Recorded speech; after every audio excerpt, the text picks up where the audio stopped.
Hi friends, আজকে আমার ব্লগটা হচ্ছে আড়ং শপিং ব্লগ।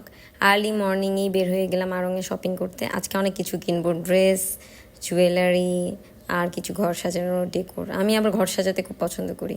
সো ফার্স্টে চলে গেলাম ক্যান্ডেল স্ট্যান্ডের কাছে। আমার এই ক্যান্ডেল স্ট্যান্ডগুলো দেখলেই মাথা খারাপ হয়ে যায়।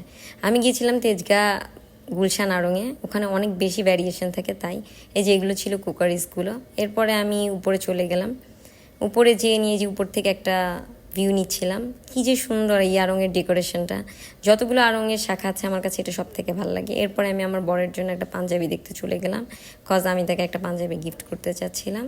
সো এই যে আমি একটা পাঞ্জাবি নিয়ে ফেললাম। এরপরে আমি যাচ্ছি যে আর কি কি নেওয়া যায়, মানে একটু ঘুরে ঘুরে দেখি। সো যেহেতু গিয়েছি তো অনেক কিছুই তো আজকে দেখবো এবং নিব। আপনাদেরকে প্রথমেই বলেছি যে আজকে অনেক শপিং করব। সো এই হচ্ছে উপরতলাটা, পুরোটা দেখতে এরকম লাগে। তো এরপরে আমি একটু মিররের সামনে যে একটু ঢং ঢং করলাম, একটু নিজের একটা স্ন্যাপ নিলাম যে দেখি আমাকে কেমন লাগছে। এরপরে আমি নিচে চলে গেলাম ড্রেস সেকশনে। এখানে হচ্ছে টিনেজার মেয়েদের এবং বাচ্চাদের ড্রেসের অনেক কালেকশন ছিল। সো আমি এগুলোও দেখলাম, এবং আসলে আমি আজকে নিজের জন্য কোনো ড্রেস কিনতে আসিনি। সো আমি নিজের জন্য কোনো ড্রেস দেখছিলাম না। এরপরে আমি এই যে শোপিসের কাছে চলে এসেছি। আমি যে এই ফ্রেমটা দেখছিলাম, এই আয়নাটা কেমন লাগছে, এটা নিলে কেমন হয়। বাট আমি কি নিয়েছি এটা আমি এর পরের ব্লগে বলবো, এখানে না।